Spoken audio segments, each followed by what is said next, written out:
Hi everyone, my backspin username is Dionysius, and in this video I'm going to teach you how to play the passing number strategy. The number one skill to learn to transition from being a rookie bingo money player to an intermediate or advanced bingo money player is the passing number strategy. So in this video I'm going to walk you through one of my own games in which I play the passing number strategy, and then I'm going to answer 3 questions that I get about this strategy all the time. The first question is, how do I make sure that I generate the maximum number of power-ups possible while I'm playing this strategy? The second question is, how many numbers should I save or let pass? 3, 4, 5, 6, 7, or 8? And the third question is, when should I start clearing the board or matching my saved numbers to make sure that I generate all the power-ups and use all of them? So let's get started with an example of one of my own matches in which I play the passing number strategy. So in this video, I want to take a look at one of my own games in which I play the passing number strategy. And in this video, I'm going to exemplify answers to the 3 questions we started off the video with. How many numbers should I hold? How do I make sure I get the maximum number of power-ups? And when should I start clearing the board or matching my saved numbers and using my power-ups? So at this point in the video, I have generated 3 power-ups, and now I'm going to start passing numbers. So I let the B8 pass and the I16 pass, and at this point I'm going to let 6 numbers pass. And the reason why I'm letting so many numbers pass, and I go into this in more depth in another video, is that it decreases your chances of pre-dobbing. If you want to know what I mean by that, then check out the other video, which will be in the description below. So I'm passing numbers here, and I've let 4 pass so far. 8, 16, 58, 38, 44 is the 5th. And I'm going to let one more number pass at 64. Here I'm just going to pause for a moment and briefly explain how to make sure you maximize the number of power-ups you generate while using the passing number strategy. The strategy here is to match your saved numbers with golden balls or called numbers. So let's resume the video and where I give an example of this. The 51's called, so I use the free mark and I dob the 51 and a saved number. Again, I use a golden ball on the 65 and dob a saved number. Okay, I'm going to pause the video here again briefly, and our third question is, when should I start using my power-ups and matching all of the saved numbers? Well, in general, there are 2 answers for that, and I'll go into more depth in a moment. But right now, in this game, I'm going to wait until the last number is called before I start using all my power-ups. And this is to minimize my chances of pre-dobbing. Okay, let's restart the game and see how this plays out. The G50 is called. It's not on my card. The G67. I'm going to wait for this final number to be called. And it turns out the final number was G54. So that's good. If I had went earlier, I might have pre-dobbed, so that really exemplifies why you might want to wait until the last number is called before you start using all your power-ups. And here it turns out that I can clear the board and get a blackout bingo, so that worked out well for me in this match. So let's start with the first question. If you're playing the passing number strategy, how do you generate the maximum number of power-ups? So why is this even a problem to begin with? Well, the reason it's a problem is that when you let a number pass and you dob it later, you only get 1/4 of the power-up bar in boost. So let me show you an example of what I mean. At the beginning of this game, the G51's called, so I just let it pass. The G48 is called, and I let it pass.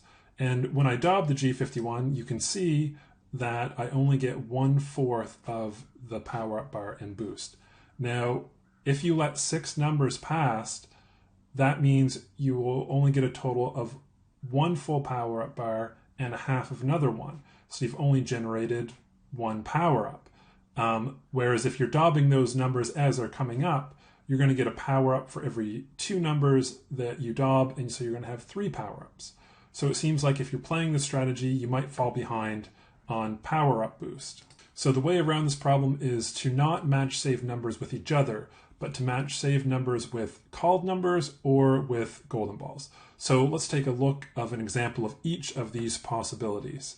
In this match, the I18 is going to be called, and I will activate my free dob. So let's just pause it there for a moment. what you want to do in this case is use your free daub first on a number, but as soon as you use your free daub, you want to daub the number that was just called, in this case I-18, and then one of the saved numbers, which will be the 074 for me. So let's restart the match here and take a look at this in action, and you generate a power-up from that. So your second option is to use a golden ball and match that with a saved number. So let's take a look at an example of this second option. I'm going to activate my golden ball and choose I-23. Now let's just pause here for a moment. What you need to do is daub the golden ball number and daub a saved number. Now you can do this in two different orders. I can daub the I-23 here and then a saved number like the I-26, or I can daub the I-26 first. When I do that, because it's a saved number, it doesn't end the golden ball screen, and then I can daub the I-23. So I'm going to do the second option, and you'll see here that I daub the I-26, the golden ball screen doesn't end, and then I can daub the I-23, generating a power-up. So the second question is, how many numbers should I hold? Now, there's no definitive answer to this question. There's just disadvantages and advantages associated with holding more or less numbers. If you hold more numbers, you decrease your chance of pre-daubing, but if you hold more numbers, you increase the chance that you won't be able to match all your saved numbers with a golden ball or a called number. If you hold less numbers, you increase your chances of pre-daubing, but you decrease your chances that you won't get stuck with saved numbers you won't be able to match with a golden ball or a free daub. So let's just take a quick look at an example of the disadvantage of holding lots and lots of numbers, like 6, 7, or 8 numbers. In this game, the G51 is the 7th number I've saved. So let's see how this plays out. The last number is called, it's not a number on the card, and so I start trying to match saved numbers with my power-ups. I have 2 golden balls. I generate a third one, which is good. I'm hoping to generate more and more golden balls to match. But as you can see, there's a free daub and there's another free daub, and I get stuck not being able to match 4 of the numbers. So I have 4 less power-ups than my opponent in that case, which is a bad thing. I mean, you're probably going to lose that match. So to ensure that you match all of your saved numbers with golden balls or called numbers, you might hold fewer numbers, like 2, 3, or 4. But when you do that, you increase your chances of pre-daubing compared to holding 5, 6, or 7 numbers. So in this match, I've only held 3 numbers, and I start using my power-ups after more numbers are called. So the 072 is called. I use my power-up, my free daub on the 61. And so far so good. 58 was called, 63, and then 61 is called, the number that I just put my free daub on and I pre-daub. So as you can see, there are disadvantages and advantages associated with holding more and less numbers. And how many to hold is largely, at this stage in learning the strategy, it's largely a matter of preference. I would suggest, while you're getting used to the passing number strategy, to hold 3, 4, or 5 numbers. That is not too many, and it will get you used to the ins and outs of the strategy. The third question that I often get is, at what point in the game should I start matching my saved numbers with golden balls and called numbers? Now, there are 2 general answers to this question. The first is you should start matching all of your power-ups with your saved numbers if you think you can clear the board and get a blackout. And the second situation is you should wait until the last number of the match has been called before you start trying to match all of your saved numbers with your power-ups. So let's take a look at a match in which the first situation occurs. I start using my power-ups and matching them with my saved numbers because I think I can finish the card and get a blackout. Now, in this particular match, I've saved 4 numbers. I'm not going to save any more. When the next number my card is called, I'm going to start using my power-ups. However, I'm not going to start matching the called numbers with saved numbers on my card quite yet. I've only saved 4 numbers and I have 2 golden balls, so I feel pretty confident that come the end of the game, I'm going to be able to match all those 4 saved numbers with golden balls or called numbers. So I'm still not matching any numbers yet. At this point, 12 numbers, 13 numbers on my card have been called. And I know for other reasons that I go into in advanced videos that when the 14th number is called, I can finish the card and get a blackout, or it's highly probable that I can. So the B7's called, I'm going to go for the blackout, and at this point I'm going to start matching all of my saved numbers with the called number or with golden balls that I have in my power-up bar. And in this game, you can see that I'm able to finish the match and get a blackout. So now let's take a look at the second situation. In this example, I don't start matching all of my power-ups with saved numbers until the last number in the match has been called. And the reason for that is you minimize your chances of pre-daubing. Now, before the last number is called, I'm going to match a called number with one of my saved numbers. And that's to ensure that I get to match all my saved numbers. But after I match that first called number with the saved number, I don't start using all of my power-ups and start matching at that point. I'm still going to wait until the end of the match. Now, in this case, the B3 has been called, and that's the fourth number that I save. So let's pick it up from there.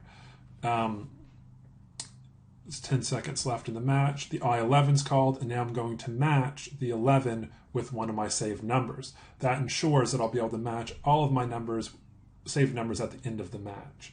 So I wait until the last number is called, and at this point, I'm going to start matching saved numbers with golden ball power-ups. And I have enough of the saved numbers or called numbers, and I'm able to match all of my saved numbers. So now let's take a look at the second situation.